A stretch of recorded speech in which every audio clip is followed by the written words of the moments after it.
నేను ఆఫీస్కి వెళ్ళొస్తా. ఏ అలా ఉన్నావు? ఏం లేదండి. సరే, సాయంత్రం రావడం లేట్ అవుద్ది. ఇంకోసారి అడిగితే ఏం పోయేదో. ఇంకా నయం, రెండోసారి అడిగితే మూడంతా పాడు చేసేసేది. ఏంటి, మీకు ఇంగ్లీష్ వచ్చు కదా? బాగా వచ్చు. అయితే నేను ఇంగ్లీష్లో ఒకటి అడుగుతాను, దానికి తెలుగులో అర్థం చెప్పండి. అడుగు. I am donkey.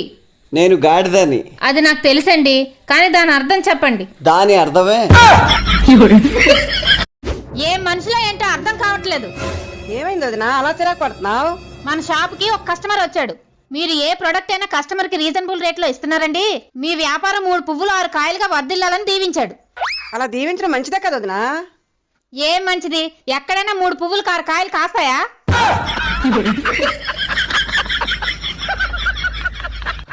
లక్ష్మి గారు చనిపోయారంటారా? చూసొద్దాం. నేను రాను. ఏ ఆవిడ నన్ను పిలిచిందేంటి? ఎవరైనా చనిపోయినప్పుడు పిలుస్తారేంటి? మా అమ్మమ్మ చనిపోయినప్పుడు నిన్ను చూడాలని ఉంది, రా అమ్మ అని పిలిచింది. నేను వెళ్ళిన తర్వాతే చనిపోయింది. ఆవిడ నన్ను అలా పిలిచిందేంటి?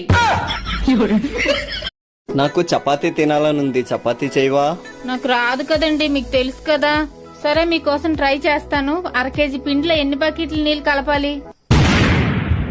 వద్దులే, నేను హోటల్కి వెళ్ళి తింటాను. ఏంటి, బాదం పప్పు తింటే జ్ఞాపక శక్తి పెరుగుతుందంటండి. అందుకే బాదం పప్పు నానబెట్టాను. అయితే నానబెట్టాను కానీ ఎక్కడ పెట్టానో జ్ఞాపకం రావట్లేదు.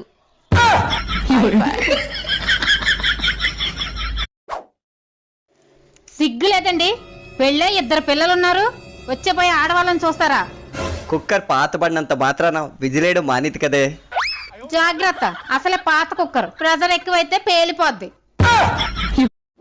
అమ్మా కోడలి పిల్ల, ఇంట్లో ఒక్కదానివే పని చేసుకోలేకపోతున్నావు కదా, మంచి అమ్మాయిని చూడమ్మా. పోయే వయసులో మీకు అమ్మాయి కావాల్సి వచ్చిందా మామయ్య గారు? నా కొడుక్కి తల్లిగా కాదు, ఇంట్లోకి పని పిల్లగా కావాలన్నాను. ఈ మధ్య నేను చూస్తున్నాను, నాకే నువ్వు పంచులేస్తున్నావు. నా పంచులు వేయక. మీ పంచులు నేను ఎందుకు వేస్తాను మామయ్య గారు? మీరేసుకోవడానికి వాషింగ్ మిషన్ లో వేసాను. నేను ఒకటి చెప్తే నువ్వు ఒకటి చెప్తున్నావు. నీకు అసలు తలకాయ లేదు. ఎలా ఉంటది మామయ్య గారు? రాత్రి మీరు మీ అబ్బాయి తలకాయ తినేసి నాకు ఇగురు ఒకటే ఉంచారు కదా. అమ్మ తల్లి, నీతో నేను పడలేను గాని ఒక పాన్ ఉంటే నా ముఖాన్ని కొట్టు. మీకు నాన్ స్టిక్ ప్యాన్ తో కొట్టించుకోవాలని ఉందేమో మామయ్య గారు. మరి కోడలు మామయ్యని కొడితే బాగోదు కదా. నేను అడిగింది స్టీల్ పాను, నాన్ స్టిక్ పాను. మల్లిక, నిన్న మీ మ్యారేజ్ లో భోజనాలు బాగున్నాయి. థ్యాంక్ యూ అండి. మీ ఆయనేరి? హనీమూన్కి వెళ్ళారండి. మరి మీరు వెళ్ళలేదేంటి? టికెట్ ఒకరికే కన్ఫర్మ్ అయిందండి, అందుకే మా ఆయన గారు వెళ్ళారు.